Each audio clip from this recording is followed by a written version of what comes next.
বন্ধুরা, আমি শীতলা পুজোর দ্বিতীয় পর্ব নিয়ে চলে এসেছি। তবে মায়ের জন্য একটা মালা নিয়ে গিয়েছিলাম রজনীগন্ধা, সেটা পরিয়ে দিল। এদিকে দেখো মা ষষ্ঠী, তারপরে মা মা মনসার ঘট সাজানো হচ্ছে রূপোর চোখ এবং সোনার চোখ দিয়ে। তারপরে মা শীতলার ঘটও ওরকম করে সাজানো হয় রূপোর চোখ আর সোনার চোখ দিয়ে। তো দেখো এখনই মাকে কত সুন্দর লাগছে দেখতে, সন্ধেবেলা তো আরও সুন্দর লাগবে। তো তারপর শীতলা মার পাশে এটা যে দেখতে পাচ্ছেন, এটা কিন্তু সবাই জানবে যে বাবা পঞ্চানন, কিন্তু বাবা পঞ্চানন নয়, উনি হচ্ছে জরা ঠাকুর। যাই হোক, তারপর বাড়িতে চলে এলাম। এদিকে দেখো ধুনো পোড়ানোর প্রস্তুতি পর্ব চলছে। পাটকাঠি, কুল ডাল, বেল ডাল আর পাট তিনটে দিতেই হয়, সেটাকে থেঁতো করে ধুনো পোড়ানোর প্রস্তুতি। তারপর আমরা চলে এলাম ডালা দিতে এসে দেখি না প্রচুর লাইন পড়ে গেছে। কি অবস্থা, লাইনে দাঁড়িয়ে আছি ডালা দেওয়ার জন্য। এই চারিদিকের ভিড়টা তোমাদেরকে একটু দেখিয়ে নিই। তো প্রচণ্ড তখন দুপুরবেলা, তখন আবার বৃষ্টিও একটু হচ্ছে, ভয় লাগছিলো যে কী করে কী হবে। তো দেখো সবাই লাইনে দাঁড়িয়েও আছে আর সবাই বিভিন্ন মিষ্টান্ন নিয়ে মায়ের কাছে যাচ্ছে ডালা দিতে। তারপরে ভেতরটা দেখো কত সুন্দর ডালা পড়ে গেছে এবং মাকে কত সুন্দর সাজাতে লাগছে দেখো। তো আমি তোমাকে বলেছিলাম না সন্ধ্যেবেলা আরও ভালো লাগবে, তো দুপুর থেকেই মাকে আরও সুন্দর লাগছে। তো ভেতরে আরও ডালা পড়বে, এগুলো ভর্তি হয়ে যাবে। এটা পাশে দালানে এবং ওদের পাশে একটা ক্লাব আছে, ক্লাবের মধ্যেও ডালা প্রচুর পড়ে গেছে। এগুলো সব ডালা ভর্তি হয়ে গেছে, আরও হয়েও যাবে। তারপরেই শুরু হয়ে গেল পুজো স্টার্টের পরে গণ্ডি দেওয়ার পর্বটা। গণ্ডি দেওয়াটা দেখাচ্ছি তোমাদেরকে। এদিকে সবে গণ্ডি দেওয়া স্টার্ট হয়েছে এবং ওইদিকে প্রচুর লাইন আছে। দেখো ওইদিকে পুরো ভিড়, সবাই স্নান করে এদিক থেকে পুরো লাইন দিয়ে স্নান করে তারপর আবার গণ্ডি দেবে। গণ্ডি দিয়ে দেখতে এত ভালো লাগে না, তোমাদেরকে কি বলবো। তোমরা দেখো তোমাদের কেমন লাগলো কিন্তু আমাকে কিন্তু কমেন্ট লাইক করতে ভুলবে না। আর আমার ছোট্ট চ্যানেলটা কিন্তু তোমরা কিন্তু সাবস্ক্রাইব করে দেবে প্লিজ প্লিজ প্লিজ। আর দেখো কত সুন্দর এগুলো, মানে আমি প্রত্যেক বছর আমরা অপেক্ষা করে থাকি এই দিনটার জন্য যে সবাই গণ্ডি দেবে। আমিও দিয়েছি, এবছর দিলাম না, আগেও দিয়েছি, আমিও উপোস করেছিলাম।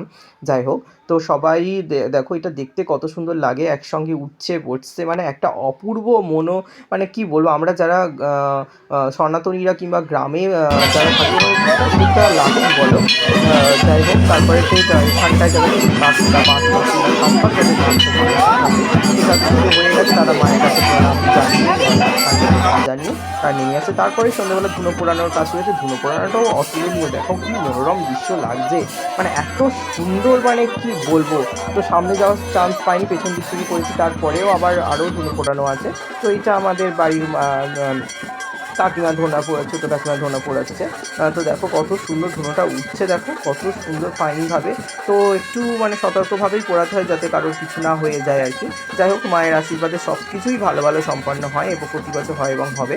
তো দেখো কত সুন্দর ধুনো পোড়ানোটা চলছে, দেখো এবারে এইটা দেখো কত জোরে উঠবে। ও কি দারুণ না? তো আমাকে কেমন লাগছে কিন্তু সত্যি কিন্তু আমাকে জানাতে কেউ ভুলবে না। মানে কি বলবো, মানে এত সুন্দর আমাদের শীতলা পুজোটার জন্য অপেক্ষা করে থাকি না, কি বলবো। তারপরে দেখো এইদিকে আরেকজন আমাদের পাড়ার দাদু সম্পর্ক হয়, এনার সাথে কী হয় লাস্ট পর্যন্ত কিন্তু তোমার পুরো ভিডিওটা দেখতে হবে। এত সুন্দর, মানে লাস্টে তো ধুনো পোড়ানোর একটা নিয়ম আছে। ধুনো পোড়ানোর পরে তাদের আত্মীয় স্বজনের এবং বাড়ির লোকেরা তাদের কোলে বসতে হয়, এটা একটা নিয়ম, আশীর্বাদ নেওয়ার জন্য তারা পায়ে প্রণাম করে কোলে বসতে হয়। তো এনার সাথে কী হয় সেটা দেখুন। এটা তোমরা নামানো হয়ে গেল, কোলে বসা যেমন তেমন সবাই ওনার গায়ে পড়ে যাচ্ছে। তো সবাই আমরা হেসে মরি, আমরা বলি না ওনাকে তুলে নাও যদি তার দম না আটকে যায়। কী অবস্থায় প্রতি বছর ওনার সাথে ওই জিনিসটা হবেই হবে, প্রত্যেকটা বছর এরকম করে এবং সবাই মজা করে, জিনিসটাকে নিয়ে আনন্দ করে। মানে এটার জন্যই তো সবাই অপেক্ষা করে থাকে, তাই না?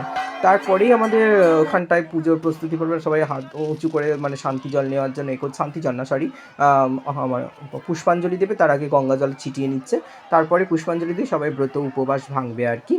তারপরে দেখো কত সুন্দর লাগছে। এবার এটা সবাই মিলে পুষ্পাঞ্জলি দিচ্ছি, মন প্রাণ দিয়ে মার কাছে যা কিছু চাওয়ার সব কিছু চেয়ে নেয়, তো মাও সেটাকে পূরণ করে দেয়। তারপরে আমরা পরের দিনকে চলে এলাম হচ্ছে পাঁচালি গান দেখতে। এইটা দেখো সবে লোক আসছে, ভিড় হচ্ছে, ওইদিকে ক্যামেরাম্যানরা পুরোপুরি রেডি। আর এটা প্রতি বছর আমাদের এখানে শীতলা মায়ের গান হয়, তো এবছরে সবাই মিলে ঠিক করেছে মা মনসার শীতলা মায়ের হচ্ছে বন্দনাটা করে নিয়ে তারপরে মা মনসার গানটা শুরু হবে। তো সেই মতো এই সমস্ত, আর এত সুন্দর ওরা ডান্স করে না, গত বছর করে গিয়েছিল, এবছরে আবারও ওদেরকে ভাড়া করা হয়েছে। এত সুন্দর ওরা দুজনে ডান্স করে, মানে নাগিনটা যেমন একটু নাচে হেলিয়ে দেবে, মানে এত সুন্দর, তোমাদেরকে কি বলবো। আর বন্ধুরা, আবার আমাদের শীতলা পুজো আবারও আসছে বছর আবার হবে। তো তোমাদের কেমন ভিডিওটা লাগে তোমরা কিন্তু শেয়ার করতে, একদম লাইক কমেন্ট করতে একদমই ভুলবে না। আর আমার ছোট্ট চ্যানেলের একটা মেম্বার হয়ে যাও প্লিজ প্লিজ প্লিজ। আর আমাদের লাইক শেয়ার কমেন্ট করতে একদমই ভুলবে না। সবাই মা শীতলা মা মনসার সাথে তোমরা সবাই ভালো থাকো, সুস্থ থাকো, টাটা টাটা টাটা।